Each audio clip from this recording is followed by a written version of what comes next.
Sudah lebih dari 4 bulan, Bandara Silampari Lubuk Linggau mati suri alias tidak ada layanan penerbangan.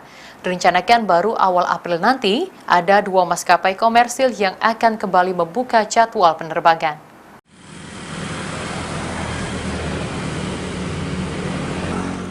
Tidak adanya maskapai yang melayani penerbangan membuat kondisi Bandara Silampari Lubuk Linggau kini masih mati suri, di mana lebih dari 4 bulan seluruh maskapai menyetop penerbangan, baik rute Lubuk Linggau Jakarta dan sebaliknya, dan juga rute Lubuk Linggau Palembang dan sebaliknya.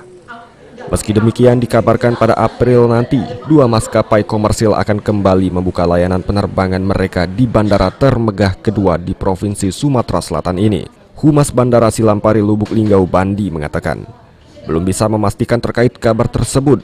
Namun diakuinya jika pihak bandara bersama dengan pihak maskapai telah melakukan komunikasi layanan penerbangan.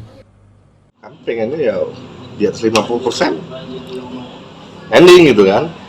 Karena sudah sebagian itu warga gitu Linggau khususnya, belum kota-kabupaten tetangga sudah mendambakan lagi ada pengembangan proporsi lagi di Silampari kan. Bandi berharap rencana ini bisa terlaksana mengingat banyak warga Lubuk Linggau dan sekitarnya yang menginginkan adanya kembali penerbangan di Bandara Silampari. Tri Hajaria, PAL TV.